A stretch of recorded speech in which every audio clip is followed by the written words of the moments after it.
Good evening, everyone, and welcome back to the Nexus Gaming Series. My name is Bahamut, and if I scared you at home, I am very, very sorry. Welcome back to our first of two best of threes. We're going to be here in Division B East, and we're going to be having the members of Phoenix Rising Ruby on the left-hand side, and we will be seeing Durotan's Couch on the right. And if you're sitting at home and we're startled, but you want to know how we got to Volskaya Foundry, I got you covered.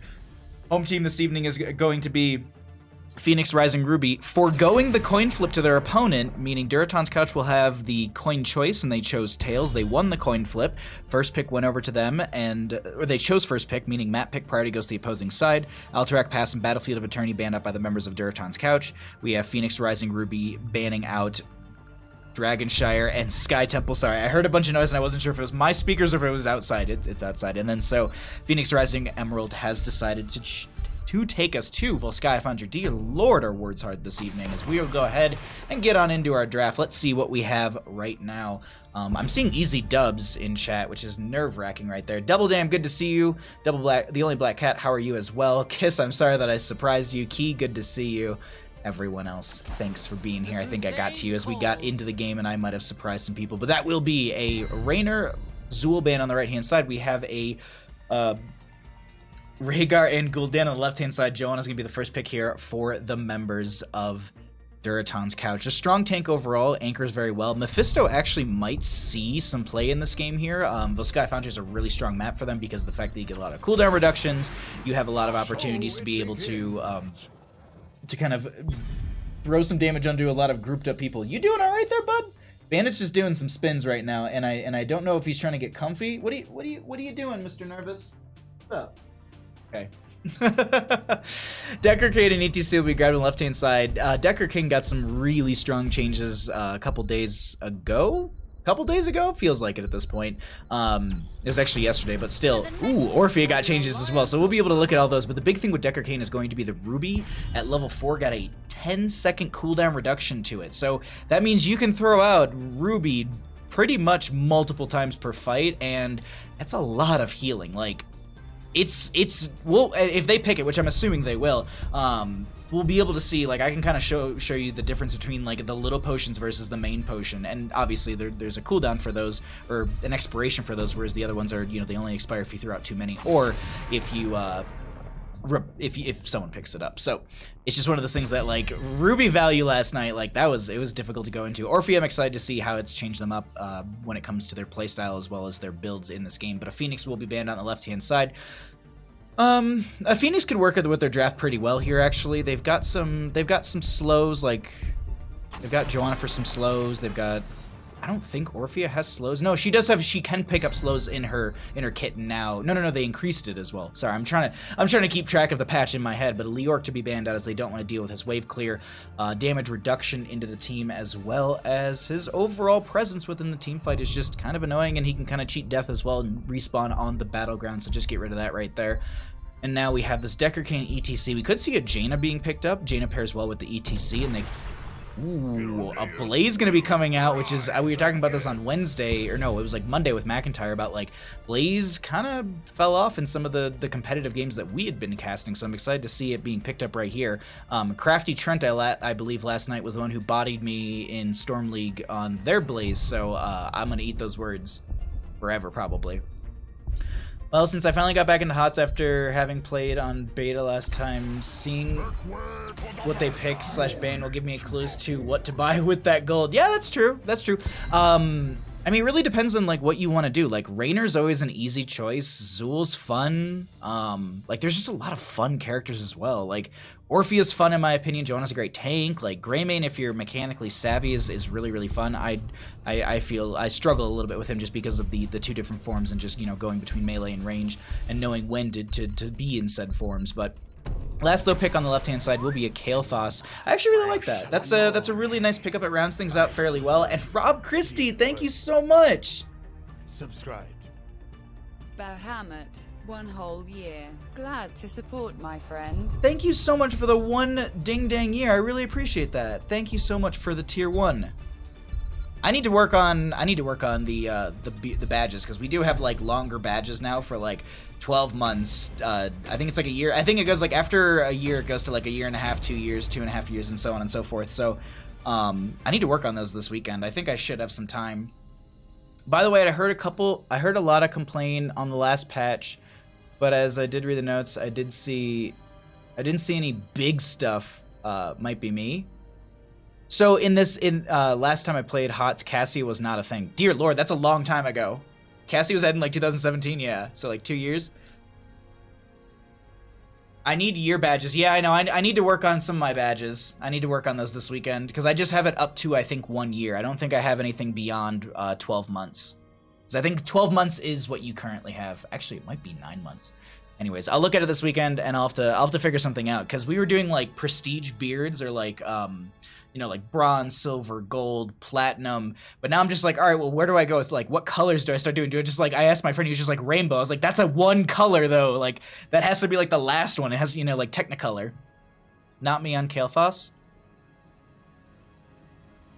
Then who's on Kael'thas, Ace? Which Ace is this? Either way, I hope you enjoy this. Spooky Worm, Cat Peach, how are you? Thanks for reaching out, by the way. I really appreciate it. Honest to God, like, the other thing to note too with this game is there's a try mode. Like, you can try out heroes you don't own, so you can go into try mode and be like, oh, that looks cool. Like, maybe I'll try that out, and then you can go in there, mess around with it, and be like, maybe I'll purchase it. So consider that. On the left hand side, we got the members of Phoenix Rising Emerald. Lothar's going to be on the Greymane. Ace is going to be on the Kael'thas. We've got Jimmy on the Deckard Cain. Rain is going to be on the ETC, and Lazy Hydra will be on that Blaze. On the right-hand side, we got the members of Durotan's Couch. We've got Wildcard on the Anduin. Gohan is going to be on the Zool. We didn't actually I didn't talk much about that in the draft. A Fish is going to be on that Orphea. Sir Noble's going to be on the Joanna, and Captain Wedge will round it out on the Thrall. Let's go ahead and get our level 1s and see what we have for our first engagement. That's actually going to be Sapphire, picked up by the Deckard Cain at level 1, so they're going to be slowing by 100%. No, it's slow. I always forget the baseline. I think it increases it to a 65% slow, if I'm not mistaken.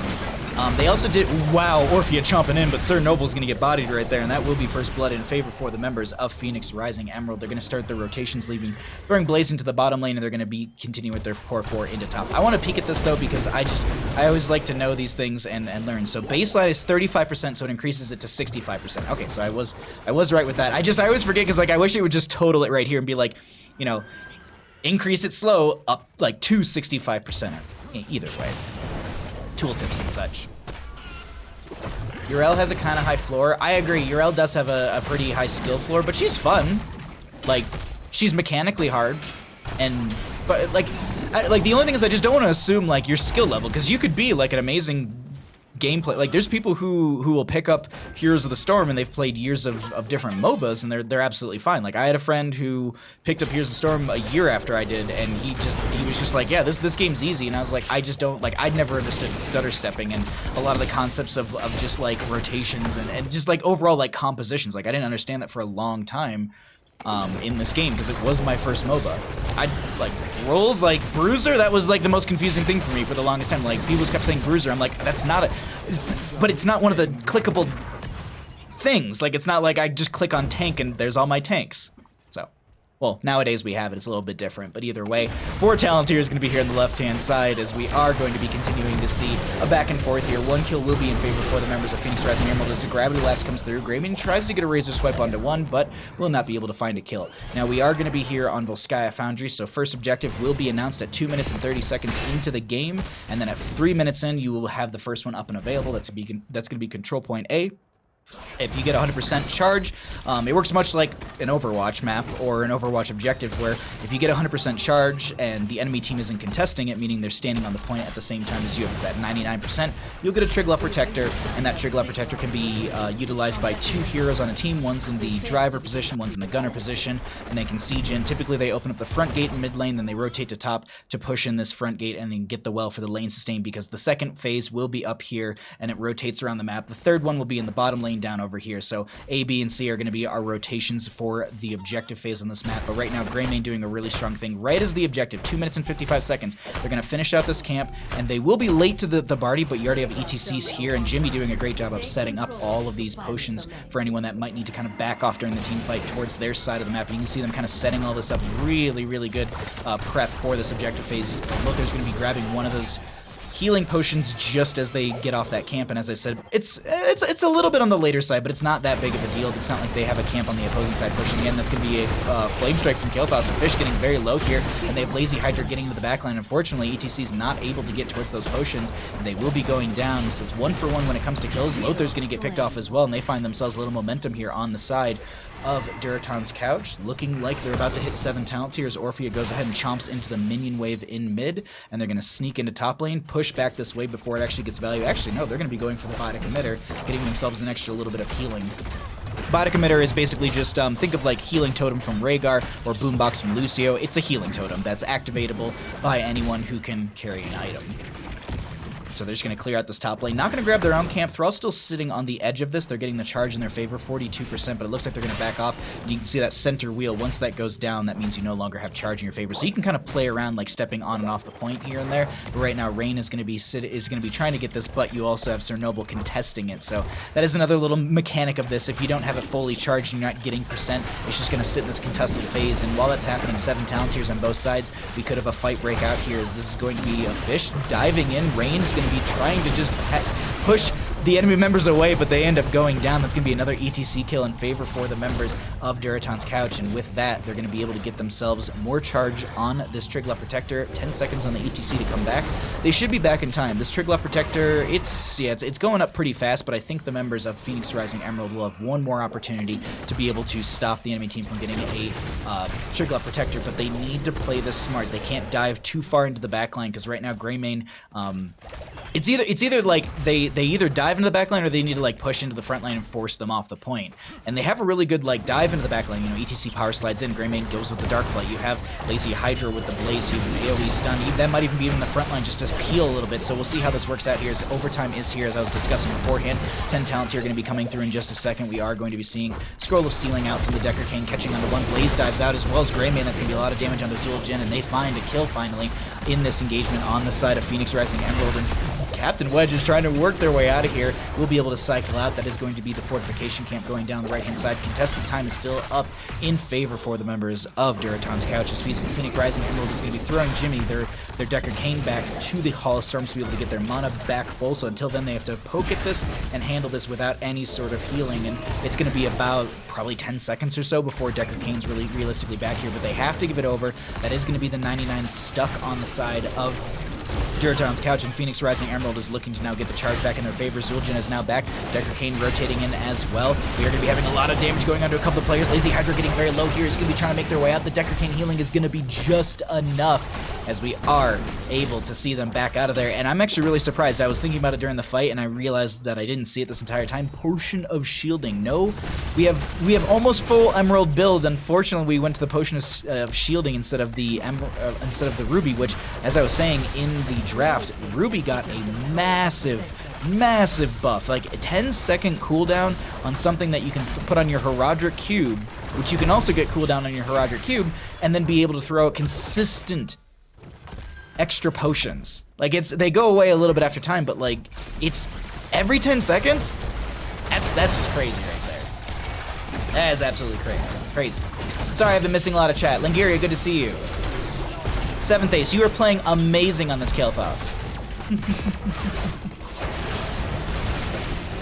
I'm sorry if I missed anything in chat, but good to see all of you. Jordan Max, thanks for coming by as well. I'm giving Jimmy the benefit of the doubt that he misclicked. I think I would expect it.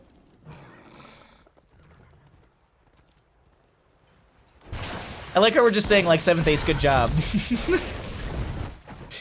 Alright, we do have camp on the right-hand side to be grabbed. Let's look through our heroics right now. We actually have Eternal Feast for Orphea, so no Crushing Jaws coming out from her, Earthquake from the Thrall. This, I mean, that duo makes a lot of sense. Like, all of this, actually, I really like these 4 heroics together. Tostingo, it's Tostingo. I don't know, I'm a guillotine person. I'm a guillotine. It's hard to be a Grandmaster in-game and in Twitch chat at the same time. Absolutely. I absolutely agree with you. Mosh pit up and available. We have Kael'thas actually rotating down. It looks like I think they're going to be trying to defend against this. I'm just looking at the vision really quickly for our blue team. Chastise comes out. I think that stops it. Well, no, they're trying to stop it. Power Slide from the ETC. Going to go ahead.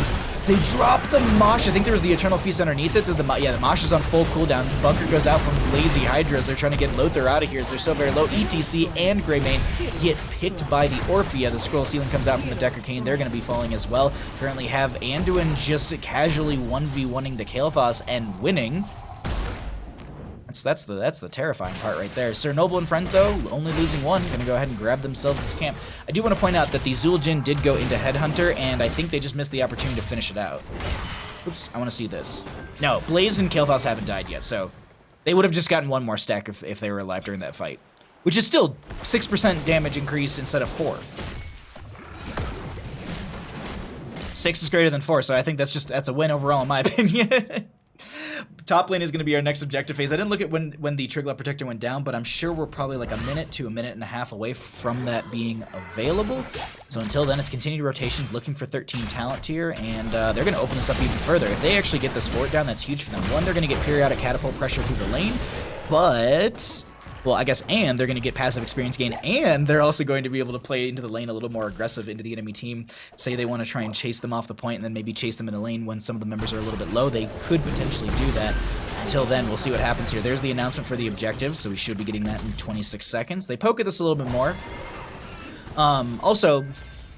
because I'm gonna gear a little bit of my casting towards, because I know we had someone in chat that's like a little bit is returning to Here's the Storm a little bit. So something to note that came recently with the Nexus Anomaly, which is something that they're doing. It's basically Nexus Anomalies is something that the devs want to try every Storm League season. They're gonna try and change the game in some way. So in the first iteration of this post BlizzCon, we had these experience globes, these little purple things, as you can see, the souls of the minions, as I actually was reading somewhere on the internet recently, and I was like, that's actually true, that every person who kills a minion basically sucks up the soul of the minion, and that gives them experience. But anyways, Light Bomb coming out. Captain Wedge is going to be diving in onto Jimmy. That is going to be Raynor. It's going to be Decker Kane taking flight. Mosh Pit comes out. Eternal Feast, I think, did go out, but didn't get the second proc they were looking for. Mosh Pit goes off, but there's no follow-up kill. Actually, Captain Wedge getting very low, does end up going down. They're trading kill back and forth. It's just Thrall going down for 3, actually. Ace is going to be very low. They end up going down. Throws the...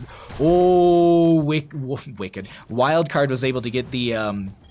was able to step near Gohan. They don't care if they take the bomb. They just wanted to be able to get the Divine Star into them. But I want to point this out. Level 13. While Divine Star is traveling, gain 30% movement speed. Each allied healed by Divine Star on its return reduces its cooldown by 1. That is huge. We were actually talking about that last night, and I'm just curious, what is it? It's a 9-second cooldown, so if you hit your entire team, you can get a 5-second cooldown on a massive heal, and if everyone's, you're just throwing... That's a big deal in my opinion. I like that a lot. But as I was returning back to the Nexus Anomaly, so the first thing they did was the experience for the minions, changed up a little bit how you receive experience. They kind of put it on a range. It kind of pulls into you within, I believe 5.5 is the range, so basically, like Vala's basic auto... No, it's Zul'jin. I think it's 7.7, or like Vala with... it's like Vala with...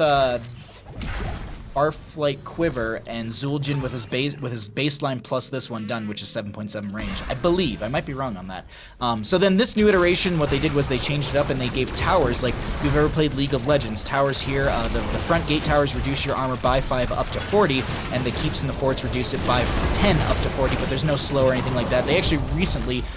in the patch yesterday, changed the damage back to the original damage, so it's not as weak and it doesn't slow, which is actually beneficial. And I think that helps a little bit with everything. But either way, the fight continues to break out as the earthquake will be there. There's going to be a bunker out from the Blaze. Sir Noble very low as Wildcard is just trying to get cooldown reduction after cooldown reduction. Orphea is going to get dove upon here, going to try and lift you as the Biotic Emitter goes through. That's going to be the Leap of Faith from Anduin saving her. And the second Triglav Punisher of the game goes over to the side of Durotan's couch.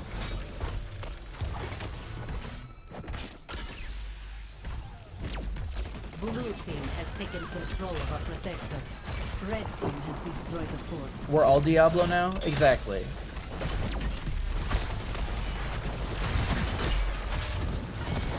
New speed of yeah.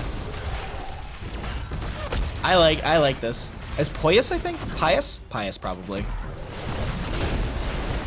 Light bomb coming out from Mando, and that's connecting onto 3 people. They are just chunking into the enemy team right now. Phoenix Rising Emerald is trying to get out of here as Joanne is literally just chasing in. Ace is going to split. Rocket gloves from the core coming out. That's another mechanic as well.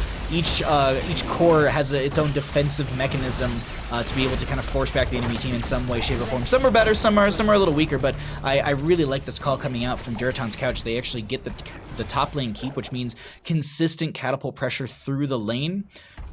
And like this puts everything on a time bomb for control point C, because now they can play this as slow as they want on the side of Durotan's couch for control point C, and they can just let those top lane catapults stack up. It's not super late into the game, but around control point C, let's see, 8 seconds on that. I believe it's a 3-minute counter, so we're looking somewhere in the 16-17 mark in the game when we will have another Triglav Protector up and available.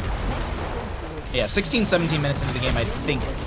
If caster math serves me right, but that's going to be mosh pit onto 1. They're all just doing a little bit of a dance on their own as they're trying to find some damage onto Captain Wedge, but aren't going to be able to whatsoever. There's a lot of members on the right-hand side getting low. Orphea going to hit with a gravity lapse. The Phoenix will find the kill. Wildcard is going to be going down as well. They are going to be having Sir Noble just tanking, just pushing face into this enemy team, and I don't think you get out of here. They have a gravity lapse. They had Scroll of Ceiling. Ooh, wait, Captain Wedge comes in and saves the day.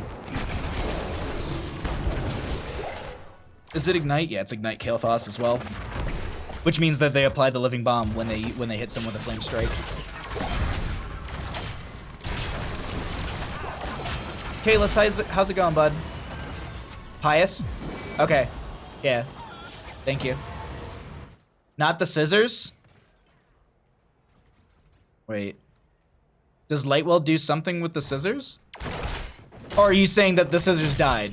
You're probably saying the scissors died. Yeah, okay, I see. Yeah, 7th Ace with the Bible Thump scissors.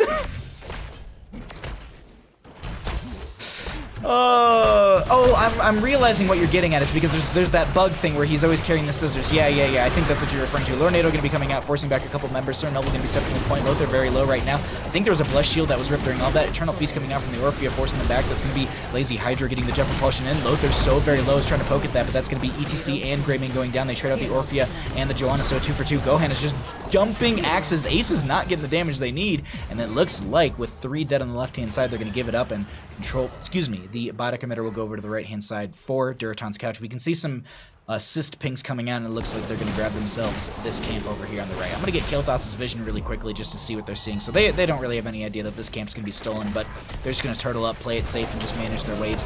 Make sure that top lane doesn't get stacked up too much as they prep for control point C. And the opposing team is going to be doing the exact same thing in the prep department, but they're going to be grabbing every camp on the map looking for 20 talent tier.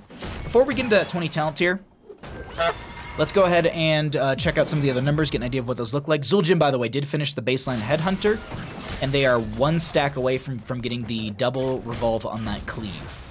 So the giant buzzsaws that you're going to see coming out from the side of Zul'jin, they'll get a double revolve on that right there, as you just saw. And that's going to be a really good poke tool. They're actually going to go ahead and pop the Amani Rage, take a little bit of their health away, but they're going to heal back up for it. They've also got Anduin as well. So they're just looking to open up the map for themselves a little bit here, get that periodic catapult pressure. Once again, same kind of premise as top lane. Lane sustain's not there as there's no well, but they've also got the opportunity to be able to push into the enemy team even harder. A Fish could just use one of her Devours just to be able to poke at this. Yeah, you're going to see her send it out right there. Someone else might have actually finished that beforehand, but it doesn't matter. Either way, control point C is up and available. Let's see. Without 20 talent here, they've got a level they've got to pick up here in... Yeah, I really need to time this. I honestly need to time these control points so I know off the top of my own head. Because this control point C seemingly goes really fast. Let's assume it started at like 17 minutes. Let's just say 17 minutes in-game time. I'm trying to, like, does it do, like... Because it feels like it does 2% per second, but I feel like that's not a correct assumption. Someone in chat might know. Wait, I gotta learn how you do the vision off. Oh, so here's the thing. So there's a command, I believe it's Control-Shift-K, it does this. I just have it bound to my Stream Deck. So what I do is when I start the game, and here I'll give away caster secrets. So when I start the game, I do my zoom out and everything, but as I'm loading in, what I do is I usually click on a hero and then I get rid of this. So the entire time, I always have someone's vision up. I just always look for no questing talent, because if you do have a questing talent, it'll pop up in this bottom left over here. So like someone like ETC is perfect, so you just have to know, and then you hold down the V button. V is the key. And then for anyone else wondering, like control 1, control 3 is APM, control 4 is going to be your XP, 5 is your healing, 6 is your carried, 7 is your death or your KDA, 8 is your team CC. Yeah, there's a whole lot of options here. I think like 8 has something as well. No, 9. Either way, we have a bottom lane push. Let's focus in on this, as it's going to be 20 talents here up on both sides. Trigger Protector going to be jumping on in here, trying to siege in, and they're looking to get themselves a second keep here on the side of Durotan's couch, I believe. Oh, there's a power slide from ETC. They're going to drop a mosh, but it's only going to connect onto one. They're going to be looking to get the blow up onto the one hero that is going to be caught by that. Also going to be tanking the keep shots, which means it's going to be reducing their armor so much. Fishy's so very low here as well. Does have armor reduction and healing mitigation, I guess you could say, was onto them, and Captain Wedge drops the Earthquake. They're chasing in further. The speed is going to help them get away from this even faster. Blaze is trying to chase in. They're going to use the Leap of Faith right there. Did they go Glyph of Faith? No, they actually went Varian's Legacy at level 20. Top lane has catapults, 3 of them. They're going to be hitting for 350, 330. Yeah. Also, another note too, like if you have the player thing up, it shows the catapults and stuff, so that's the benefit of it as well. You can click on structures and it doesn't show it.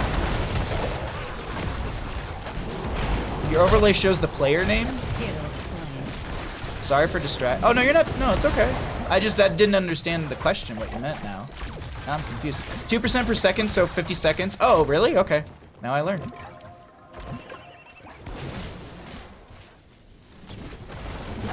Oh, name's vision thing. Oh, yeah, no, this, the name's, this thing right here, the vision Lothar, this has always been there. Like, for the longest I've always remembered, that's always been there. Because the person who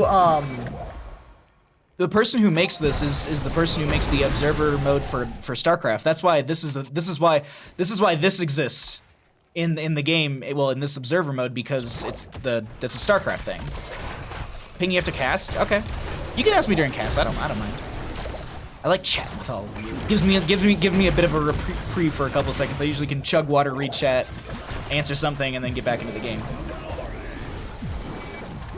If you do it with V, you get that. That's true, because I think I can hit W. Yeah, I could do W, but the only issue with W is that I'm locked into this.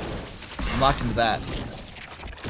Actually, no, you can still zoom out. So you can hit W, and you can get vision for a team. Let's see. Yeah. And then you can hit E and it does everyone back again. But you can't do hot swap like you do with, like, when you're holding V, you can just literally click on the top bars. Alright, so it's 21 to 21, 12 to 14. Bit of a bloodbath for our game number 1 and our first best of 3 of the evening. Ace and friends are going to be backing off a little bit. I think they see the enemy team starting to step into them. Wrong vision. There we go. Also, I think this helps a ton, at least casting-wise, so you know who you're looking at, like, vision-wise. I know, I'm, you know, it's pretty obvious, like, oh, we can't see the right-hand team, so it's probably the left's vision, but it's just, it also just helps in general, at least in my opinion, to convey all of that. Control point A is going to be opening up, once again, a 4th Triglav Protector of the game.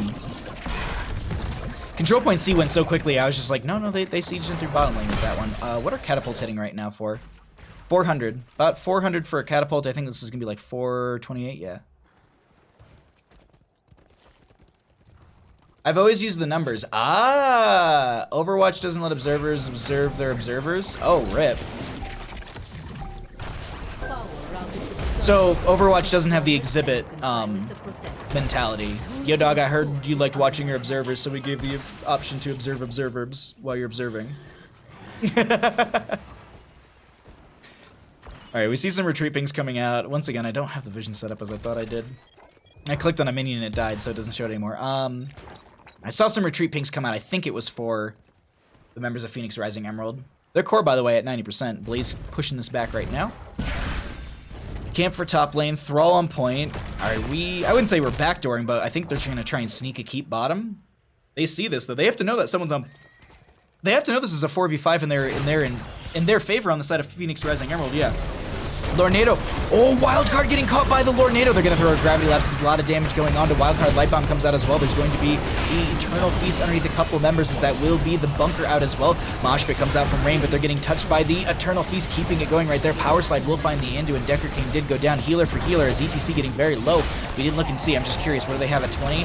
ETC is actually Storm Shield. There's no Death Mosh or anything, as a Fish goes down. Lothar in the back line. This is a bit of a split fight, but Lazy Hydra Rain very, very low. Slow's coming through as well as, dear Lord, Ace with some damage, but the potions are endless, and that's all they need. They need to just keep fighting here because the potions are endless from the Decker Kane, and it's working out a little bit. Oh, wait, no, Zul'jin! Gilnean Cocktail through the wall. Oh, he has Blunderbuss. That's why he was going for the auto attack, because he has the splash damage for 100. Yeah. So meanwhile, mid lane, Catapult 456. Chonkin. But we are seeing a potential 4th Trickle Protector in favor for the members of Phoenix Rising Emerald. Maybe for Overwatch 2. We'll see. I asked someone last night on the Dream Team stream, like, I was like, do you think they'll, like, I don't even think I got through the sentence, and I was like, do you think there'll be a BlizzCon this year? And someone was just like, no. Like, before I could even, I think, get through the sentence. Which is sad, because, like, I wonder what's, I don't know. I wonder what's gonna happen with all that. I miss esports events. Like, I was pumped for a couple this year. I was gonna try and make it out, but we'll see what happens. It's just a bummer.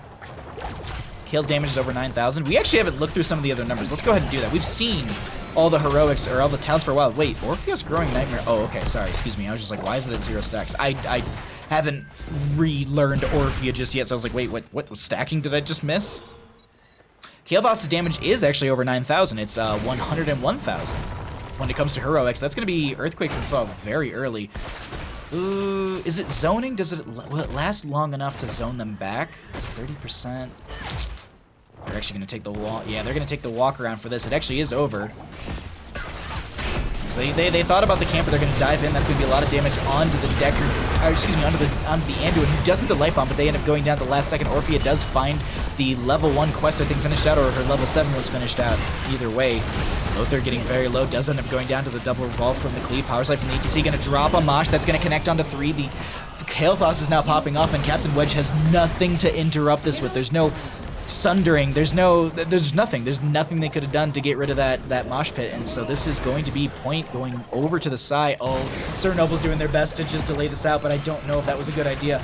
Lornado comes out. That's going to be the Iron Skin. They're body blocking as best they can. Captain Wedge coming back in, cycling through. That's going to be the Storm Shield out from the Joanna that blinded by the light. Sir Noble, and oh no, this is rough go. Sir Noble's gonna make it out, but Thrall will not.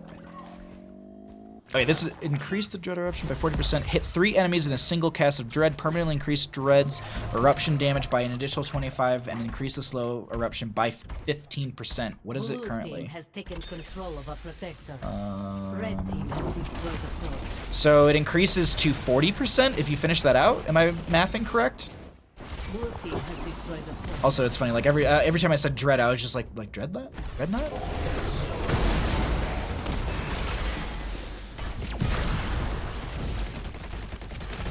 Team's core is under. These moshes have been fantastic, though. I agree. I agree with that very much so. Alrighty. Bottom lane will be cleared out by the Blaze Grey, making sure that the core is not going to be going down. What is this Triglav Protector hitting for right now? 631 in auto. They got the Gunner as well. Look at this core health getting chunked. Eternal Feast coming out. Lazy Hydra getting very low. That is going to be a Storm Shield, I believe, from the Joanna. They end up going down, but look at this. Triglav Protector. You can see it being pinged, and they're going to be chunking this core. Oh my god. That's going to be game going over to the side of Phoenix Rising Emerald in a galactic back and forth here on Volskaya Foundry. GG. Well played. That was a very good game 1. Holy crap.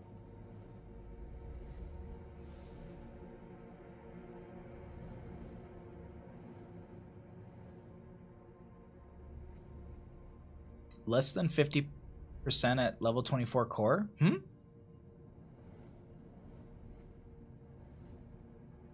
That butt game, the throw by DC, 6.5 out of 10. Was reckless, but worked. True. Kiss, thank you for the follow during the game. Much appreciated, my friend. Bless you, Captain Wedge. Shout out to Captain Wedge who just messages me and goes, hey, we're going to take this, and we've already informed the other team. Just chef kisses. Chef kisses. Because now I just sit here and I go, cool, you'll just let me know and you're going to give me a lobby, and I can just ramble about random stuff until then. Baron Kyle, how's it going? Those healing numbers? Yeah. Ooh. 27-minute game roughly. Let's show talents really quickly as well. I need to do one more thing on my end. Get the team score updated. We are correct. And now we just wait for them to do this stuff. The Protector was weaker. That game goes another 10 minutes longer. Incredibly inept, I don't disagree. Thank God for scaling. Now just imagine Deckard having Ruby. Hold on.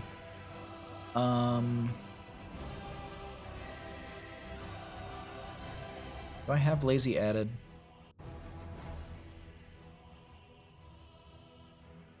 I don't think so.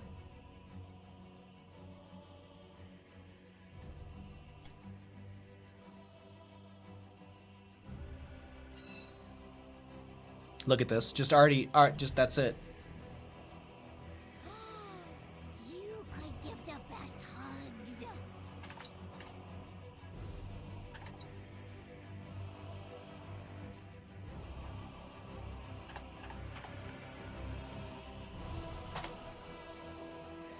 I'm asking Lazy Hydra right now, did Deckard not mean... Okay, I said, did Deckard mean to not take Ruby at 4? Chat wants to know, and they said yes. Okay, no cream. Interesting. Fog Reaper, Fog Reaper, thank you for the follow. I much appreciate the support. Glad you're enjoying the stream. Don't HOTS map got a mechanic to turn the game into a sudden death kind of? No, there's no sudden death in this game. It's just scaling. Like, legit, like, the game scales to a point where, like, catapults will destroy if you left on, like, catapults will just run, like, basically, like, the... Sorry, I'm just letting the teams know that caster is ready. Oh, wait. Ref me, please. Then I'm R. So, I guess you could say the sudden death mechanic is going to be the minions. That's what you meant by sudden death? Yeah, the minions just scaled to a point where they're very, very strong, but as long as you're clearing them, you won't lose the game. The whole thing is like, so what I was talking about during the control, when they were pushing in the top lane with the Triglav Protector, and they took down the keep very early, and I said that control point C is a ticking time bomb, that means that, actually, realistically, any control point can be a ticking time bomb.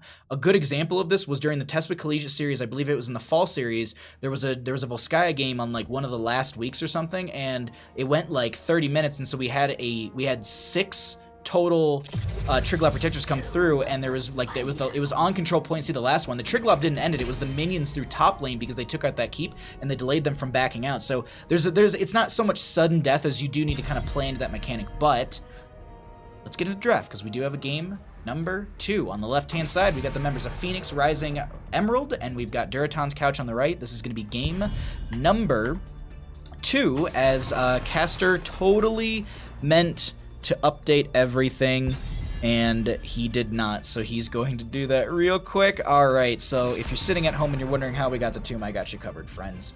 Home team this evening will be Phoenix Rising Emerald. They actually forewent the coin flip, giving it over to Durotan's Couch, who won it. They went for first pick for game 1, banning out Alterac Pass and Battlefield of Eternity. Dragonshire and Sky Temple were banned out by the members of Phoenix Rising Emerald. Well, Sky was the first map chosen by them, and they won that. The losing team can either choose first pick or map pick, so Durotan's Couch opting for first pick means the opposing side has map pick, and Phoenix Rising Emerald will choose to take us to Tomb of the Spider Queen. Let's get back into our draft and find out what we have banned out.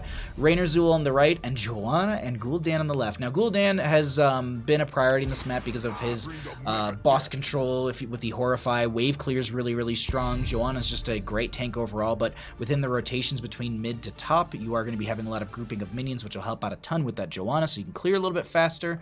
Raynor's just an overall good sustained damage, and Siege and Zul just as good sustained damage. Well, I guess I'd say Siege, and also he's got some decent team fight, but at ETC, first pick on the right-hand side going to be coming out for the members of Durotan's Couch.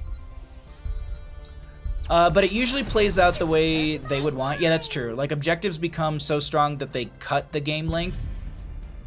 Kinda, but not really. Like, it's it's never to the point like where like if they just get it and both teams are alive, the game is over to the team that got it first kind of deal. It's more or less if they get it and kill the enemy team, then the game is easily theirs.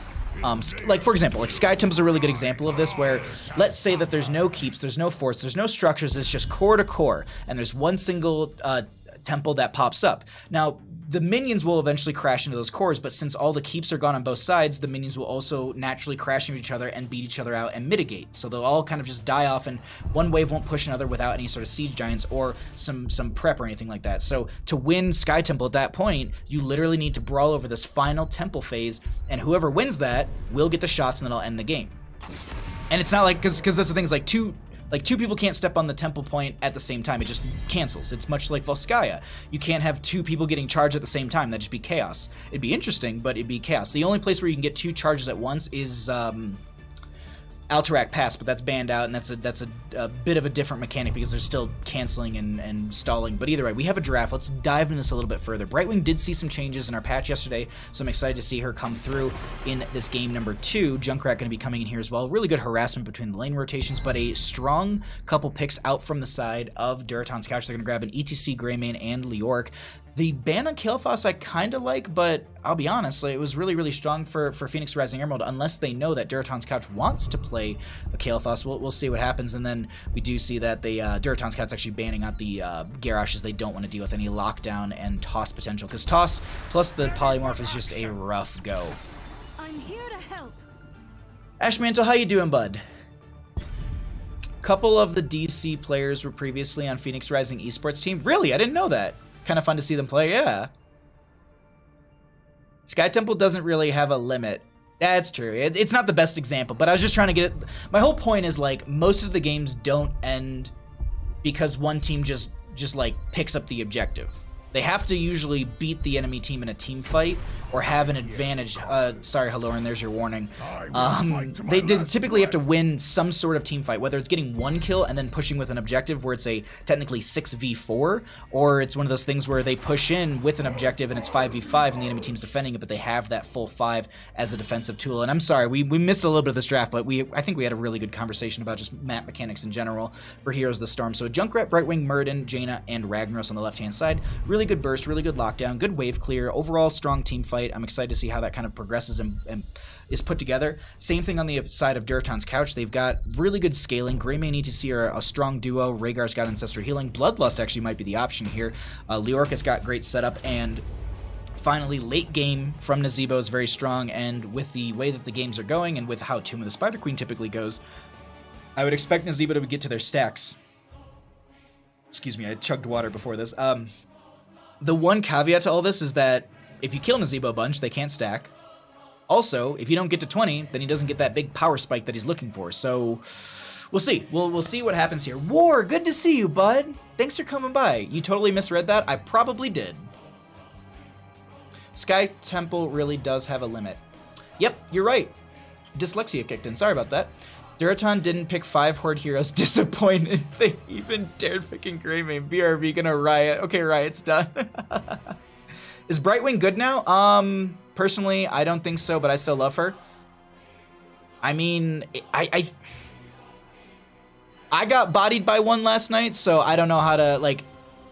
I feel like in some compositions, yes, she's absolutely insanely impactful. In others, maybe not so much. I just realized, hold on, I'm gonna jump to this early. The members of Phoenix Rising Emerald, all of their portraits are 1, 2, 3, 4, and 5. The 5 years of Heroes of the Storm. I thought that was cool. Sorry, I just noticed that as we were loading in, and I was kind of looking at all the portraits and just thinking about the matchup.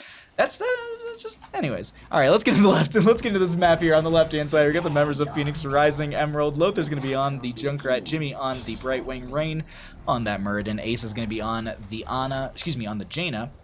And we have Lazy Hydra on the Ragnaros. On the right-hand side, we got the members of Durotan's Couch trying to take us to a game number 3. We have got an AFK Fish on the Nazeebo. There they are. We're going to be seeing Wildcard on the Dancing Rhaegar.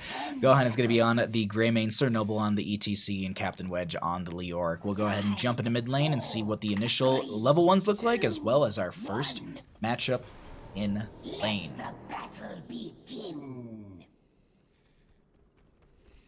Wolfie, how you doing? Now that I think about it, you can do a full horde lineup. Yeah, absolutely. I'm just confused about the Brightwing pick here. No, watch it body. She's not a healer, really. She can heal, but it's more utility, kind of like Tyrande. Kind of like Tyrande isn't a main... Tyrael, oh my god, I'm reading Tyrande. Tyrael isn't a main tank, but can do a Tyrael's a main tank. Go watch some EU and tell me that Tyrael is not a main tank, because that boy, woo, yeah, Tyrael. It's honest to God, like North America has no care about Tyrael, but you go to Europe and it is everywhere. Like I was casting a European event and it literally was first pick and almost, I wouldn't say first pick first ban every game, but it was moderately contested, much like Rhaegar Bloodlust. Like, Rhaegar Bloodlust hit Europe way before North America, and then North America got on the craze, but they're still kind of on Ancestor healing. So, and it's just region dependent. I think Tyrael's great. Like, if you want a good example of that, go ask the Ghillie Sharks if Tyrael's a good tank, because they'll have some gifts for you. Sir Noble walking through the snow. Junkrat has a little bit of poke, but that will not yield them the kill. Something to note here on the Nazeebo, typically, I always like to highlight this because it's a little fun fact, and it works out pretty well. When you're stacking on a Nazeebo, especially on a map like this, you're going to be doing double soak, so it's going to work out for them fairly well. Arya's sitting at 25 stacks. The easiest way to kind of keep pace of your stacks is you want to get 10 per level. That way, obviously, by the time you get to level 20, you have 200 out of the 175 necessary, but that also gives you a bit of a gap as well. It gives you about a 25 kind of buffer. So this Nazeebo actually doing really good stacking right now. They're going to be able to get some damage onto the Sleeorc. Did they get the polymorph? I don't know if they got that off early or something, but either way, they're just going to continue to soak out. Tomb of the Spider Queen has a slow start, I would say. I'd say that this one has probably the most... It's in between, like it's passive, but at the same time I'm seeing teams be super aggressive within this. Right now it looks like Durotan's Couch just want to stack the Nazeebo. Sir Noble's just anchoring and they're barely brawling. Like you can already see, like Sir Noble's rotating with the team. They're not going to sit, not going to power slide backwards, not going to harass. They're literally, well, I guess they are harassing, but now you can see them. They know that the ETC is kind of anchoring for them, so now they have to play this back a little bit. They're now matching the rotations because that's going to slow Nazeebo down a little bit, and it'll cause a little problem for them at least, or well, they're trying to make it be that way. 50 stacks already in this Nazeebo, and as I said, they're just ignoring them. They're honest to God ignoring them. They're just stacking out ETC, stacking out Nazeebo, and then just continuing to do rotations while Leoric just clears out bottom lane. They did go to Neil Peasants at level 4, so that gives them increased wave clear to minions, mercenaries, and monsters by 100%. So it just gives them a little faster wave clear. Rhaegar, I don't think was scouted out in this rotation. Hello? Okay, yeah.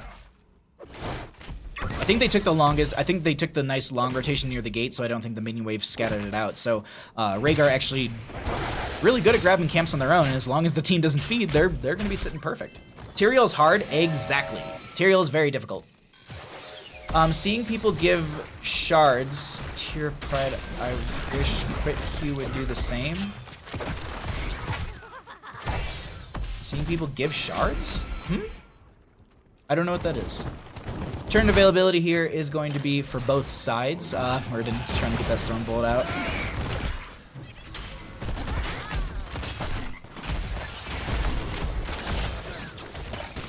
I'm just curious where they're going to be taking next. Anyways, I was just looking at Rain's Talents really quickly. Wildcard going to be able to make it out of here just fine. ETC going for that last little bit of a turn in here. We can actually show who's holding what, and ETC actually gets it in time. Polymorph comes through. Polymorph Slow, I believe, got a 5% increase to it. We can double check this. I think it went from 25 to 30. Yeah.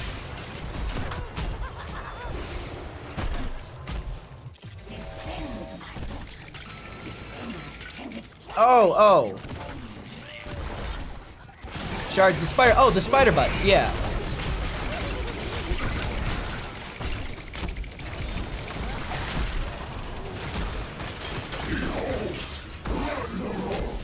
Holy Toledo, you have such a strong following. Thank you. I love every person that comes to support grassroots esports, and that's what I'm here for. I do this because I love the game and I love the community. And thanks for supporting. You're all great. And I just want to put on a great cast for all of you people, because, well, we don't have many North American, well, we have leagues and stuff, but we don't have North American production anymore. We can't NA lull. Red Weber phase is going to be ending right now. This is going to be 8 up on both sides. While we have these even talent tiers, we're going to cycle through those other numbers as normal just to get an idea of what those look like. Now, here's what I want to point out. We have 34 on the side of Durotan's couch, and we got 38 in the pockets of the members of Phoenix Rising Emerald.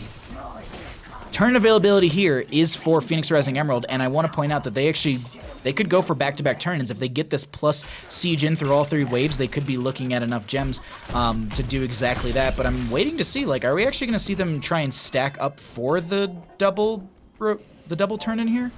Also, I want to point out that they're going to turn in. They're going to be, I think I saw that they were like 15 shy or something like that of their turn in, maybe a little bit less. Caster math already kicking in. Turn in, though, will be here. God, it's crazy. 0 heroic experience, 0 mercenary on the left-hand side. Mercenary experience giving a little extra right there. 250, I believe, is what I saw. I'll zoom out a little bit right now. Ragnar's still soaking in bottom lane. Junkrat did go into the Total Mayhem, or excuse me, into the Dirty Trickster at level 7. So look to see underneath their icons. You see that little blue circle around them. That's their hitbox, essentially. That little smile right there means that the Dirty Trickster value is up and available. And so what it does is it triggers their Mayhem, which is their baseline, or their base ability, and it drops those grenades when they are stunned, rooted, or fall below 50%. I actually saw Lazy Hydra play it. Lazy Hydra actually did it one time where they had Dirty Trickster value and they got dove on by like 3 people, and they turned around and just walked into them and they just blew them up and they all clumped on top of them, and he got 2 kills or something like that from it. It was wild. It's a good clip. It's somewhere in my Discord, and if they're usually in chat, they catch it. But I believe right now they're going to be on that Ragnaros. Yeah, Lazy Hydra is on the Ragnaros, so I don't think they're going to be dropping clips anytime soon. Oh, Captain Wedge though with 27 gems. This is going to be Webweaver in through top lane. A lot of damage onto Leorc, but you see them wraith walking through. Mosh pit coming out. That's going to be a Ragnaros interruption with the Sulfur Smash. That will be an Entomb from the Leorc. Captain Wedge gets a huge heal from the Rhaegar, and that's going to be right when going down. Dirty Trickster value going to be triggered right there. Mayhem value going down as well. You can see the grenades drop to the ground, but that will be 3 for 1 in favor for the members of Phoenix Rising Emerald. And the one thing I didn't look and see is how many gems they dropped. Ragnaros with 40, so they got 44 on this left-hand side, but this looks like, if Caster math serves me, that should be a turn in favor for the members of Durotan's couch once this Webweaver phase does go down. I do want to point out that the clutch, as you'll hear the Spider Queen say at the end, it takes about 15 seconds for that to respawn, so you have to wait. You can't just like turn in immediately. It gives you a little bit of a buffer time on the map right there, as we are at 11 to 12 in levels. Mr. Wilbus, thank you for the 100 bits. I'll resend your alert when we get out of this game. Thank you so much for supporting. Also, I decided that I'm a spoiled bandit tomorrow, so during my... Because I worked an extra hour. I'm supposed to be working 50 hours this week, so what I did was I worked 10 hours and 15 minutes Monday through Thursday, so I can take a legit lunch tomorrow. I'm going to use my lunch break to give Bandit a bath, but we're going to take him to the pet store and get him some stuff. Get him some new... Because, you know, he doesn't have enough toys from BarkBox already.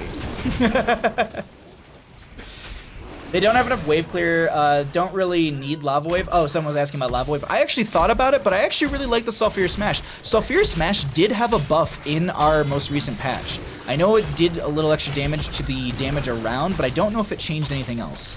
Like, I know the damage, the AoE damage in the outer circle was increased, and I feel like there was something else with it. Someone in chat knows that answer.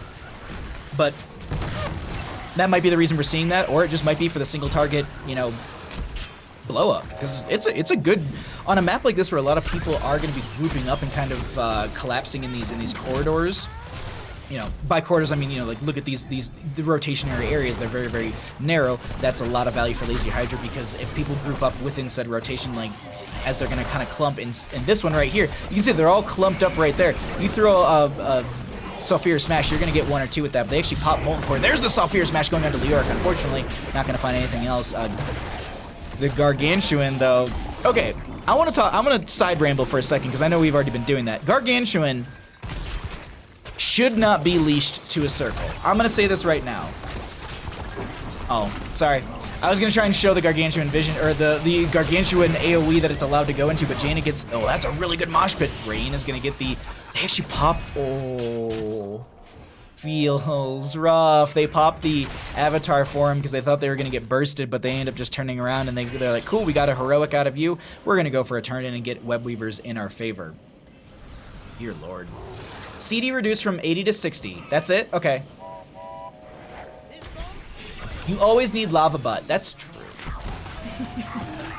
Crying Hawk, what's up? Ooh, Jimmy gets the blink heal just in time. I'm sure comms at that point were just like, someone, please. Just like when Kerosene players need someone to dash to, they're just like, please, please, please, please. All right, we're gonna get a pause here really quick. Let's find out what that's all about. That's not the right button. Lag. Okay.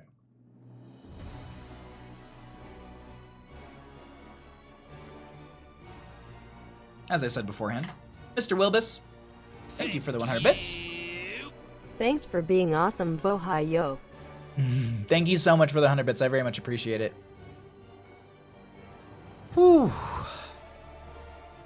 A good game number one thus far. Good first best of 3 of the evening. We are going to be having another one after this. It's going to be -10 armor versus amateur opponents, and that'll be Division C West.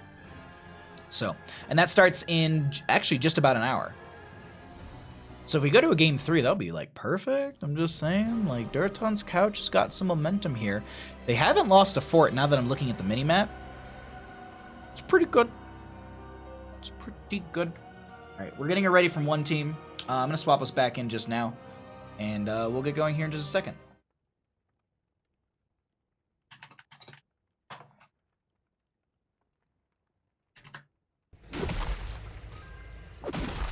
Okay. Scritches. Yes. What's up, Zool? How you doing, bud? Alrighty, we got Webweaver coming in through top lane, mid and bottom. This is going to be pushing up onto a keep front gate. Always, as I like to note, the Webweaver will descend up as far up as the enemy minion wave is, or the closest structure, so it's going to be collapsing on this front gate. Basically, Leorc is going to be coming in to help the friendly team. I'm going to pull away talents. I know we might not have seen all of them right there, but we'll take a peek in a second here, as this is going to be Murden finishing out their baseline Stormbolt quest. Riptire coming out from the Junkrat, as that going to hit a couple members. I don't think they actually got much value with that. No extra oomph, because no level 20, so it doesn't mean they get cooldown reduction based on how many heroes they hit, and the siege coming in through top lane. Lazy Hydra doesn't have a Molten Core. They used it in mid lane to push them back a little bit earlier in engagement. Sir Noble going to get pulled out. Huge face melt to force back the enemy team. They're going to turn into a crab as the Sulfur Smash comes out, getting a little AoE damage, but without the Webweaver here, they're now a little exposed, and they're going to be trying to get their... They're trying to get out of here, but Captain Wedge, I don't know if you make it out of this one, bud, and they're going to drop, what is that, 13 gems? 8 gems? Somewhere in that range. I can't remember which size one is which, but that will be Ragnar's popping the Molten Core. They do pick up quite a few gems. Rain has almost enough for an entire tournament on their own. I think they need 60, but still. Ace can get the actual other 3 in if they pick up those gems. No, that's going to be Muradin going for it. Ace didn't want to take some damage, as it looks like we have another pause coming in. Ace is lagging. Oh, let me fix the bandit camera.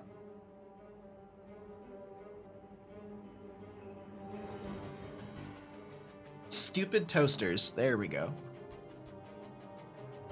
90 gems sit in the pockets of Phoenix Rising Emerald. Our name is DC, not yours. Just. We're dead. That's good.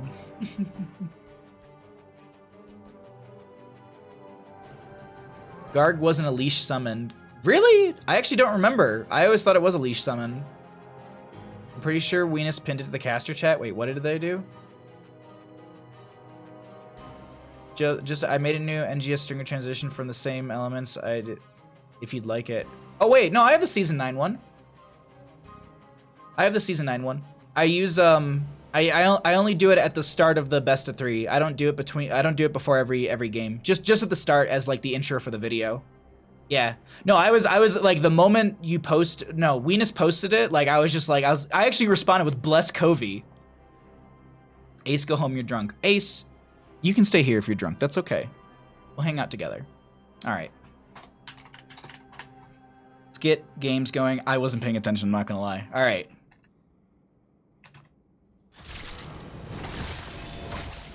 Totally was watching what they were saying to me in chat, wasn't talking with regular chat. The transition stinger. Ah, I must have missed that then, not the intro. I missed that. Okay, I'll have to look out for that one then. Either way, we do have 15 to 16. This is going to be the Ragnaros going down right there. Wraithwalk out from the Leorc. Are they going to try and end here, or do they go boss Webweaver? No, they can't boss Webweaver. They can go boss. They can look for a mid lane keep.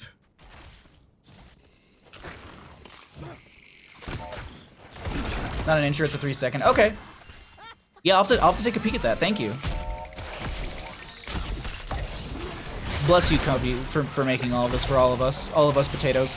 Wraithwalk from New York. They're gonna be the reason they're doing that ominous. They have ominous Wraith, and they also have Royal Focus. This is gonna allow them to be able to get the damage reduction onto the enemy team by 50%, if I'm not mistaken, and then they also get a cooldown reduction based on their skeletal swing. So nice little duo and pairing with that one. But now Gohan. Making sure they're not turning. No, they're going for the bottom lane siege giants. I'm just watching minimap to see where people are going, just trying to predict this a little bit. Wildcard going to tap well. Nazebo's still pushing out. They are sitting at 196 stacks, so they are well above the threshold for their level 20. They could literally not hit a single minion and just wait for 20 and still get their quest finished out, but they need to still push out these waves. They're still going to stack up because, well, it's indefinite scaling. I mean, 65,000. Has anyone ever gone into try mode and see what like an auto attack with, you know, level 20 and this stacked completely does? Or does it not let you do that?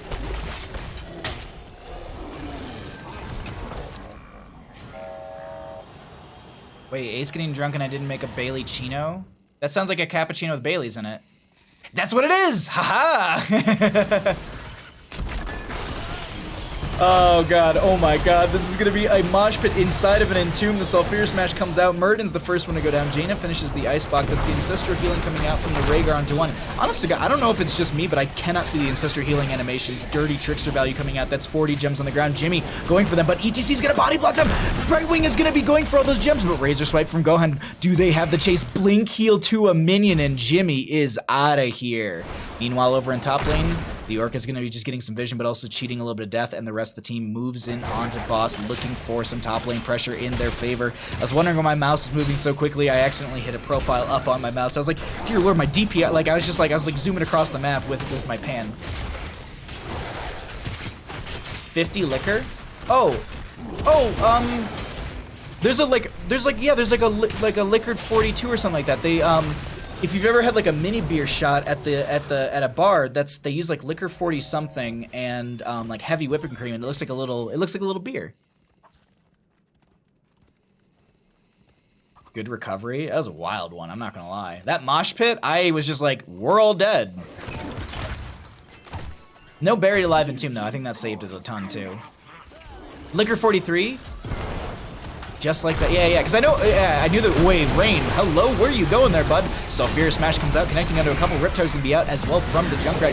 Huge swing from the Ragnaros on the Molten Core form, but they're gonna be dropping their health quite a bit. Entomb gonna be onto Ace over here on the left-hand side, pops the Saces, throws the Blizzard on themselves. Captain Wedge comes in, gets the last auto. Rain jumping in as well, wants to get the gems here, as this is going to be an Entomb coming out as well. Rain trying their best to defend as Lazy Hydra picks up the gems. Jimmy getting very low as well. Polymorph on a Gohan doesn't go down. They had like a sliver of health. Now boss on core, slapping at this is going to be dealing significant damage. The members of Durotan's Couch want to go to a game number 3.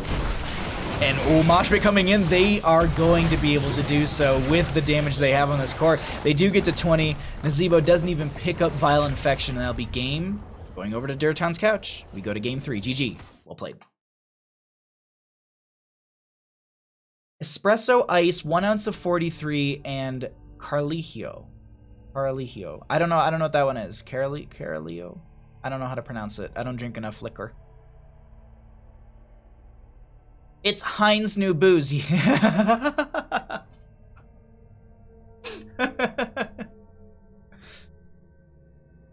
no, Naz back in 15 has Gargwood summon and attack nearby heroes, then run to lane and kill monsters. Oh, you know what? I do remember that. You're right. What's up, Sullen? Good job, Couch. This series is great so far. I agree. It's a good one. I don't have to do anything because the players are amazing, so I'm just going to update all the information on my end. And then we'll get into a game number 3.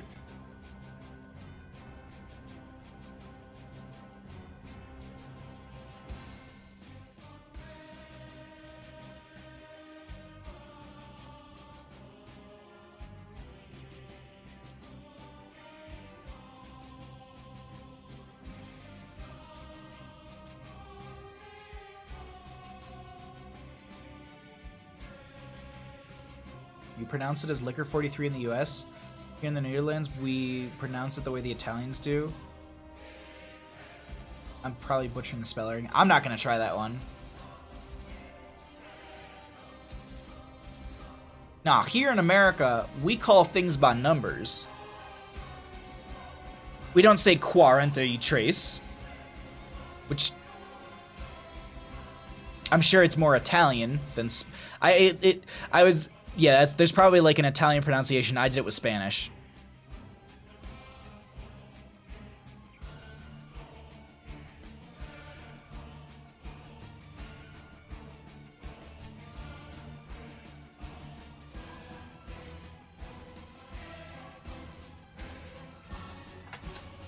I don't know if they're talking with each other, but I'm going to ask them if they want first pick or map pick.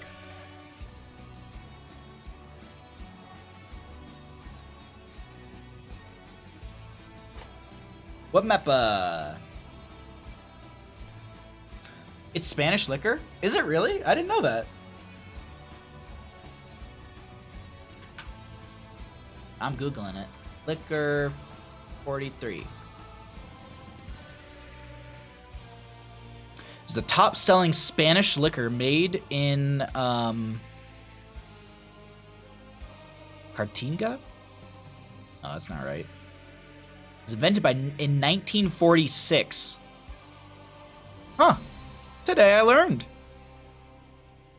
Oh wait, there's actually like a, what is this drink?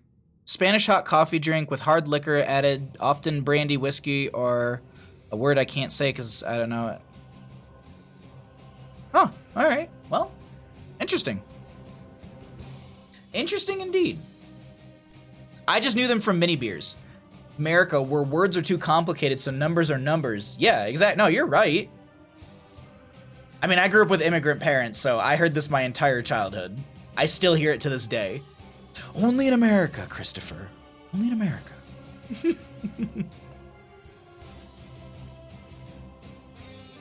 It's Spanish, but I don't speak Spanish or Italian, so I don't really drink booze of size. Okay.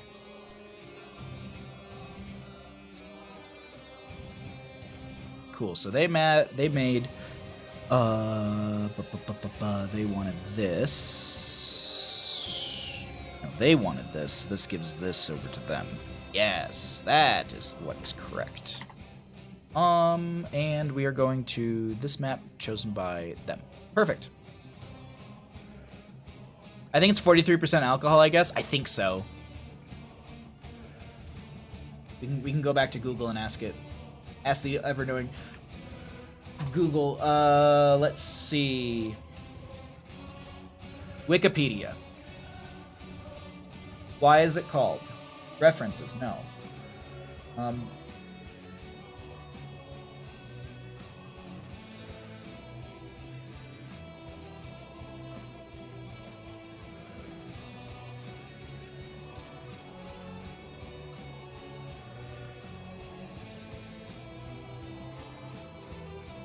It says it's 31% ABV, 42% proof. Oh, the name of the modern day liquor originates from its use of 43 different ingredients. Dear Lord. Okay.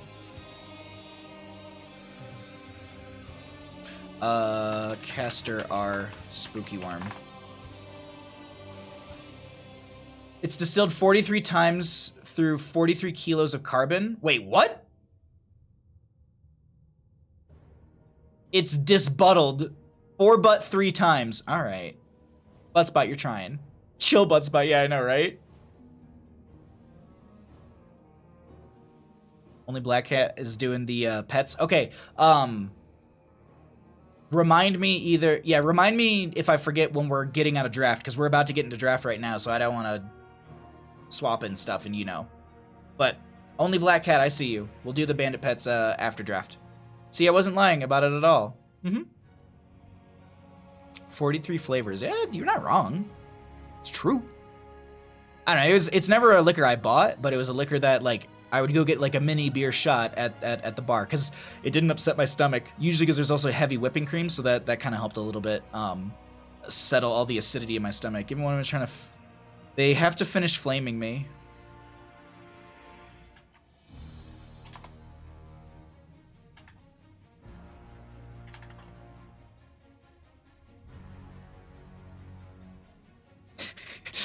Give me a moment. They have to finish flaming me. Cause rag, get it? Flame, fire, hot. Just so a fish is just. I get it.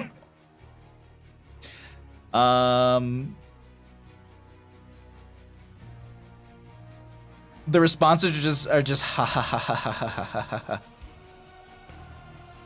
Oh wait. Hold on, what did Rain say? Uninstall. Oops, roll check. What are we doing here, team?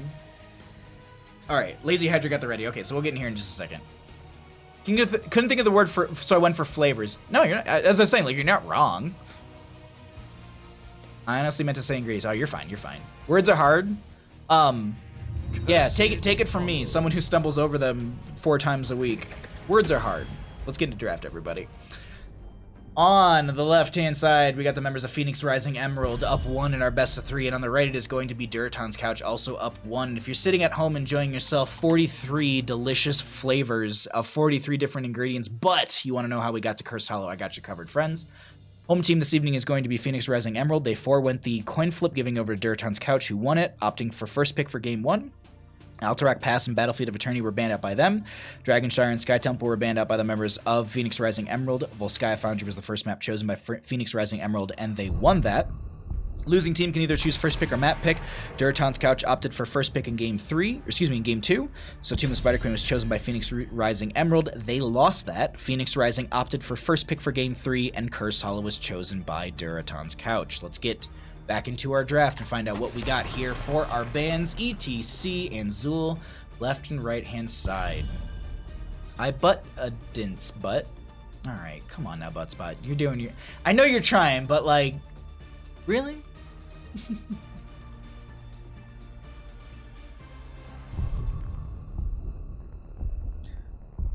Alrighty, so Cursed Hollow, we could see a lot more play into the global aspect here. Things like Dahaka. Dahaka actually did get some changes recently as well in our patch yesterday.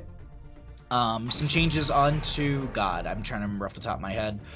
There was some movement of abilities. You also had like the paralyzing tongue got some changes as well. It actually got like a 0.5 increased duration of drag time. A slow for afterwards. And I don't know if it got the range. Like, they kind of clumped it up together. Either way, Gary the Garrosh will be first picked on the left-hand side. Joanna was banned on the right, as well as Mal'Ganis and ETC on the left. So first pick out from... Why is Buttspot on such fire today? I don't know. Like, there's days when, by the way, is patch live or PTR? Live. No league operates on the PTR patch outside of maybe, like, a show match or something like that. Yeah, live. We never stream. The only time you'll ever see me streaming is like a show match on PTR. He's making it for yesterday? Yeah, pretty much. Paralyzing Tongue got combined with Tongue Duration Talent. Thank you, Belgrave. How you doing, bud? Vala Ariel on the right-hand side. I actually completely missed that coming through. So that we have a Rhaegar and Rhaegar and Raynor on the left-hand side. I actually like that a lot. Bloodlust is definitely an option here. Jimmy's always good siege value, good poke potential, good sustained damage. Vala Ariel's great. I want a Cho'Gall, I'm not gonna lie. Cho'Gall Abathur. That's what I want. I want Cho'Gall Abathur. I thought patch was PTR along. Wait, no. No, the reworks actually went straight into live. We didn't get a... I feel like the only time we get PTR patches nowadays are for massive changes like the Nexus Anomalies is where we get the big PTR patches where they want to kind of test things for a little bit. Enchen? Wait, Enchen? I forgot what I was saying. Who does? Oh yeah. No, I want a Chen in this game. Who doesn't want Cho'Gall? Me? A good example of this is on the Sunday Send when I was playing with the Ghillie Sharks last weekend. I was just like, you know, it'd be fun here, Cho'Gall, and Stark and Chestleader just go okay and shoots it at me, like. And it wasn't one of those things where it was like immediate. Like I like laughed about it and then they were locked in. Like they were just like, okay, we're in this. And honest to God, I was actually we lost it, but it was a fun game. Li Ming and Varian on the right-hand side will be grabbed. Li Ming did get some changes. Basically, 10% CD reduction on Wave of Force and 10% increased on... No. 10% increase on Wave of Force, 10% decrease on, I'm saying percent. 10 seconds off of Disintegrate, 10 seconds on Wave of Force. There we go. Sorry, they made Disintegrate a shorter cooldown. They made a Wave of Force a longer one. That took way too many words. Anyways, Greymane Thrall to be grabbed on the left-hand side. I kind of like this draft quite a bit. The one thing that I'm going to say that I really don't like is that they could have grabbed 2 other orcs like Rexar and Samuro, and it would have been perfect. Could have had an all Smork team. Opportunity lost by the members of Phoenix Rising Emerald. GG's. We have a Vala, Ariel, Vari, and Li Ming. They need something in the solo lane department, something bruisery here. Really? I'm a little worried about it's a lot of damage, but a very, very weak front line. Ariel has some control. Vala does have a little bit of control. Falstead can get control at 10 if they choose to go into that. Li Ming's got control if they go into 10, if they go into Wave of Force at 10. I'm a little worried for the members of Durotan's Couch, I'm not gonna lie. Like, their damage is really, really good, but I'm worried that the enemy team's just gonna be able to just dive into the backline. Garrosh pops Indomitable, walks past the Varian.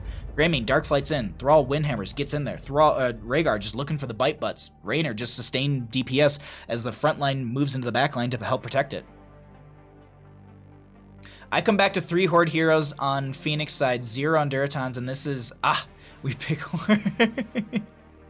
They actually pick an Alliance hero. If any, they actually pick 2 Alliance heroes, if I'm not mistaken.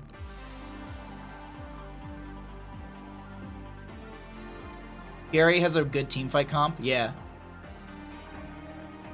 This is gonna get spicy, I agree. 5 healer comps, hella fun. It's difficult though.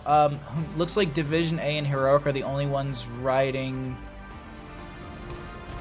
I want to see what you're saying. Oh, Twitch won't let me scroll up. Dang it. All right, well, we're past it. Unfortunate. We're gonna get into game. Let's go ahead and see what happens here for game number 3. On the left-hand side, we got the members of Phoenix Rising Emerald. We're gonna have Jimmy on the Rhaegar. Rain is gonna be on the Garrosh. Lothar's gonna be on the Raynor. We have Ace on the Greymane, and we will be seeing Lazy Hydra on the Thrall. On the right-hand side, we got the members of Durotan's Couch. We're going to be seeing Captain Wedge on the Falstead, Sir Noble on the Varian, Wildcard is going to be on the Ariel, Gohan is going to be on that Li Ming, and we've got a Fishy on the Vala. They picked 2 Alliance. They shall rename themselves to Anduin Fan Club Original. Oh my god, yes. Yes. Also, by the way, someone redeemed pets, and I promised that I would do them after draft, and I did not, and I will do them after game. I'm very, very sorry. Division A and H are the only ones riding deck with the changes. Really? Okay.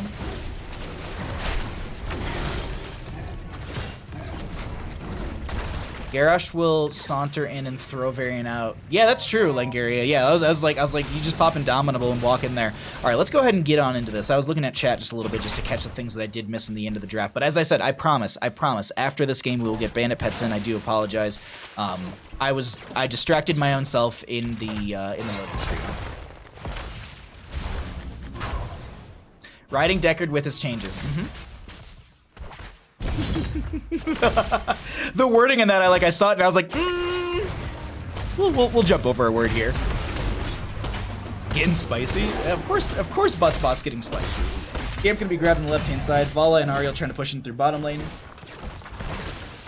Lazy Hydra gonna be poking at this as best as they can. Raynor does go up into top lane to match into Captain Wedge. The Siege Giants weren't grabbed on either side just yet. First objective will be in the bottom portion of the map, so we should be seeing Lothar split off at some point to be able to grab those Siege Giants. They've got a long way to go when it comes to getting into lane, so getting it around the 2-minute mark is pretty... Sorry about that. Getting it around the 2-minute mark is pretty beneficial. I chugged water for a second, and of course it's just like, no, you can't talk right now. It's having that in the top lane means Falstead's gonna have to stay up there longer. Raynor was considering joining in the friendly team, but they're just gonna jump back into top. And this also kind of throws Captain Wedge off a little bit because they're just like, all right, well, where are you? They're gonna just come in here and throw a little bit of burst onto them, gonna pop some armor onto themselves as well. Raynor did go into the Exterminator at level 1, which allows them to have a little extra clear into the minions, mercenaries, and monsters. And they're also gonna be going to Fight or Flight at level 4. And the 25 armor for 3 seconds is not a bad deal, especially when you might be stepping into tower range, reducing your armor by 5 up to 40 from those front towers. But now we are going to be seeing them go for that Siege Giant. Greymane going to be splitting back into top lane. Ace actually might be able to play in a flank position in the Captain Wedge. No. Ah, yes they will. Let's actually... Oh, no, we don't see it in time. I was going to say, because they kind of announced their presence with the Gilnane cocktail, I was wondering if they're going to play it up so we can kind of show the bush attempt. But they don't manage to do so, and this will be... First objective in bottom lane. Lazy Hydra pushing this back is going to be on Echo, the elements at level 1, 17 out of the 20 stacks on that one, already nearing the finish out for that. Garrosh is going to be at 5 out of the 15 on the Warbreaker at level 1, so that means they have the first reward, which I believe is a damage over time. I always get this wrong. Yeah, it's a damage over time, and then 15 gives you the cooldown reduction. Okay, I did have it right. Ace is going to be coming in here as well. No one coming in to stop this channel from Lothar, and it just looks like the members of Phoenix Rising Emerald get the first objective in their favor. Gohan wasn't able to round the corner. Falstad, as I said, was going to be busy in this top lane with the Siege Giants, and you see that exactly happening right there. Speaking of Falstad, 45 on the on the Wingmans. They haven't grabbed anything yet. They can actually sneak over here, and if they want to grab the Siege Giants, they can get them 10%. Sir Noble trying to find their way out of this. The slows are going to be coming out from Rhaegar as well. They turn around and throw out a Lion's Maw. This is a really good tool right now because since they went to Lion's Maw at level 1, or I guess Lion's Fang, they also do have the healing off of that. It's healing off of baseline, sorry, right? Yeah. Heals Variant for 46, okay. Doesn't, and of course I missed the kill that happened in bottom lane, but didn't Lion Maw increase the heal? It's just slow increase, okay. I'm Potato then. For some reason I thought Lion's Maw gave you a little extra healing. There's the bribe from Falstad onto the camp. Varian 1 stack away from finishing that out. Is there a cooldown reduction in this as well? No. And they check the bush with it. Yep, there you go. So they have a increase. The slow is increased to 50%. Okay, so it is going to be a 50% slow onto that one right there. 7 talents here is going to be on both these sides. I'm going to go ahead and pull away the talents just to see this fight emerge completely. As this is going to be Lazy Hydra taking the big burst up front. Thrall does go down. Cleanse goes on a Lothar. Nice Detainment Strike onto Rain. As I think there's no taunt from Varian because they did use that at the initiation. Captain Wedge gets the channel, and that will be second objective over to the side of Durotan's couch as they find a snipe onto the Garrosh just before he gets into the front gate. Rough. You make it out of the battle and you're about to get back home and you wipe off your feet at the front door and you just trip into the door and die.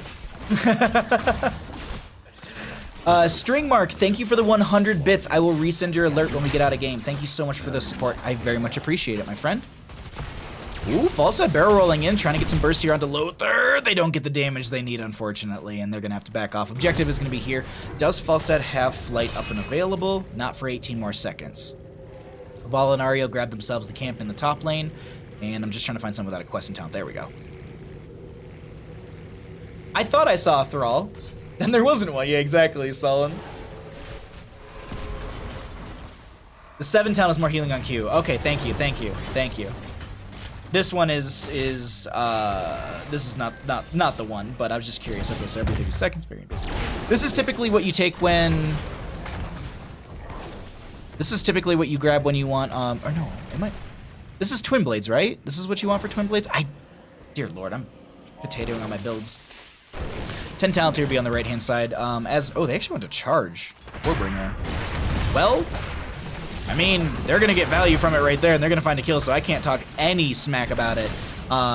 Reduce the cooldown by 8 and mana cost from 45 to 22. Additionally, charge can be cast on allied heroes, so just get you around the map a little bit more. But as I promised, let's go ahead and cycle through those other numbers. The members of Durotan's couch starting to open up the map a little bit for themselves to get a little pressure into that bottom lane. Meanwhile, Lothar in top lane pops the Hyperion as they just now get 10 talent tiers, looking to open up this top lane for themselves. Next objective will be in the top left. It's going to be 1 for 2, so this is needing to be the defensive play coming out from the members of Phoenix Rising Emerald as they get the initial taunt onto 1, but the objective's here and they don't lose anyone. Greymane needs to rotate up, but Falstad was trying to pressure out that bottom lane a little bit longer, and now we can see them going for the Siege Giants on the left-hand side, get a little top lane pressure in their favor. If they get this objective on the side of Durotan's couch, Falstad has bottom pushed out a little bit. I wonder, do they save flight for when? Do they save flight? So, oh wait, are they giving? Are they oh, they're giving for boss. Oh, I missed the vision. I wasn't sure if they saw Falstad rotate a lane. Oh, but they're gonna go check their boss. This is risky, but I think they're just gonna go for it. Yeah, they're going for it. Ooh, no. Mate, yeah. it's just like, they need Raynor here 100%. And Raynor did just show that they're in mid lane, and they show that they're leaving mid lane to go upwards. This boss just got pinged. We're gonna hang on to this vision for a second because they know that enemy team's up there. I'm gonna go clear in the mid. Falstad going for the flight. Oh, they get to the far side. The Gust was gonna be the play, but they get there a little bit late. Taunt comes out from the very end. This boss is actually, wow, they turn that around right there. Sir Noble taking a lot of damage. Taunt comes out from the Garish as well. That's gonna be the Crystal Aegis from the Ariel. Falstad barrel rolls in, trying to get into this team fight, trying to help out the Gust. Already coming through as the Vala goes down, but they get the they get the Varian and the Li Ming. No reset city for them, as this looks like it will be objective phase going over to the side of Phoenix Rising Emerald. And here's the thing: if they can keep this boss nice and healthy. Oh, no. There's no way they actually get... They can't get this. Lazy Hydra's gonna get poked out. They can't survive this 1v2, but they themselves can poke a little bit. Falstad going for the flank. Barrel rolls in, gets the lightning mark. Yeah, this is... They actually end up losing the curse on their end on the side. They get the boss, they get everything they need, but here's the thing: they need to banish this boss in bottom lane because there's nothing defend. This boss is just taking... is dealing free damage to the keep. Raw realizes this and comes down here to try and help. Top lane. Boss doesn't get the slam they need, so 1,973 health on that. Bottom lane is gonna go down. They don't make the rotation quick enough, and it's not awful, but it's a rough go. Gust was just used by False. That's why you're seeing a couple of them being pushed away. If you might have heard the auditory cue for that towards the end as we were panning over to them, but yeah, either way, False dead. 48 seconds onto that Gust right there. Keep themselves alive from the dive, and bottom lane keep does go down in favor for the members of Durotan's Couch. Coming in, amazing disappearing throw. Hero slay. Sorry. Garrosh goes down to Li Ming in mid lane, I do believe. And I think they were trying to get through their gate once again. You actually saw the disappearing body on the left, but that's going to be a fort in mid, a keep in bottom, and Vala, do you have enough damage? No, they've got the wave here. Just the Vala themselves should be able to deal this, and with the friendly team kind of already up here, they don't really need to worry, so she's just going to keep autoing, get that fort down, and that'll be periodic catapult pressure in top and mid, and consistent catapult pressure through bottom lane. Catapults right now are hitting for 175. I believe they scale by 28 per every other wave or something like that. Like, this one should be 175, so this one will either be same or up, scaled up. No. Okay. Caster math. I'm gonna shut up about it. There's been times where I'm like, oh, it's always like 28 or something like that, but no, it's maybe it's different for the map, or maybe it's just the time scaling. Either way, just a little bit of a bush party. Oh no, no bush party. Okay. I was like, objective's not coming up that soon. I think they're looking just to play around this entire objective area. They have a small advantage. All coming back here. Raynor is showing in bottom lane. Indomitable will be used. Warlords, excuse me, there's going to be Falstad with the barrel roll forward. They don't even use the Gust as they do find the taunt from the Varian. That's going to be a single kill on to Garrosh once again. Camps mid lane going to be crashing. Vala coming over to here to help out. Another taunt cleanse. Lazy Hydra gets bursted. Li Ming, what's your damage? 27,000. 11 minutes into a game. That's nearly 12,000 more than the opposing side Greymane. Highest on the enemy team. Hyperion coming out in a defensive manner, gonna throw out a orb from Li Ming right there. She is glass cannon, just so you all know. 2,024 health on her. Vala is gonna be sitting 500 health, roughly more. Plus or minus some math. Falstad bribes are at 25%. Objective hasn't been announced yet, so they still have some time to play around this, and I think they're looking to take a keep in top. Totem will be coming out as well, and they're just like, all right, cool, we'll back out of here. Wow, this massive mid lane. Falstad just throws out a hammering just to get a little more stacking on their wingman quest. As noted, they're still 25%. They could bribe one unit, but they could get 10 more minion kills and then just bribe 2 and get up to 35%. Is this Thrall? I didn't realize the new patch included Thrall has been deleted, but apparently it... Oh my god. Gust? Yeah, that's a... I mean, it's 60 seconds, but... Is it free? It's free. So, a couple heroics go out, but they end up getting it, and they're just gonna back off. I mean, right now they have the macro pressure advantage. They don't need to fight. Like, Top lane's gonna win, mid lane's gonna win, bottom lane will consistently win. 209 per auto attack from the catapults. That one's scaling up to 228. Gather tribute. And let's see, boss and top is going to be 7 seconds, and boss and bottom left is up and available. That's going to be Taming Strike. They get the big blow up on the Rainer right there. Bloodlust was used by Rhaegar as well, and they're just going to dip. They pop Bloodlust. That's a 90-second cooldown, and they are out of there. Blue team's core is under attack. Meanwhile, bottom lane.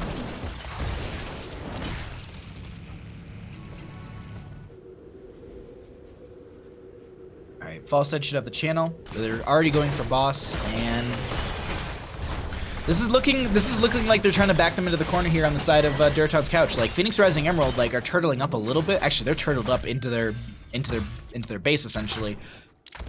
This is a hard spot to be in. The enemy team has a half a level lead on you, so not that bad. The waves are crashing into you, so at least you know you'll get that experience. But I said half a level. Let me correct myself to a solid level and a second boss for top lane.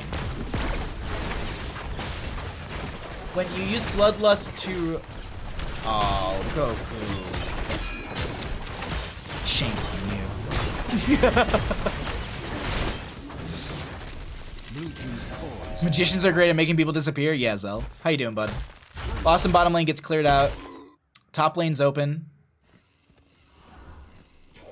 Vision coming through for the members of Durotan's couch, and we'll see. Are they going to be able to end this here through top lane?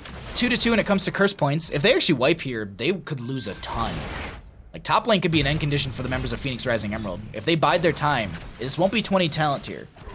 Wait. Look at this flank.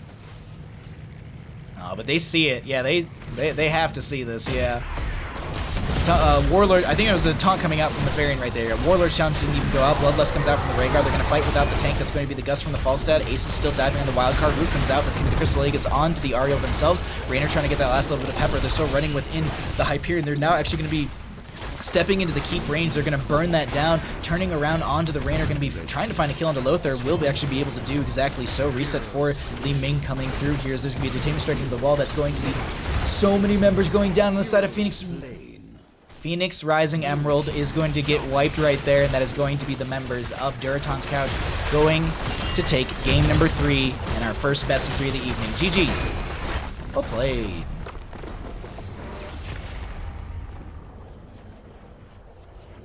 Flanking and vision. Yeah, I wanted to highlight how they had that vision, and there wasn't really like an apparent flank, but either way.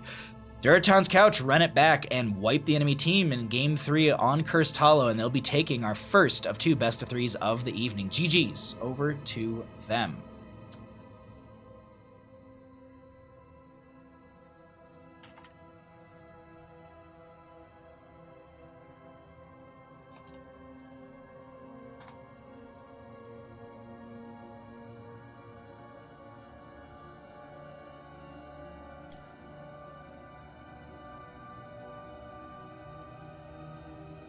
Thank you. More pets. Love the stream. Thank you. Alright, as promised. Pets. While I wait for a player to join me, okay, Wedge is actually joining me, but give me 1 second, okay? I gotta get Bandit. Yes, you're a good boy. No, you don't have to do anything. Oh. Who's comfortable? Yes, Wedge will understand. Bandit pets, they gotta happen. Got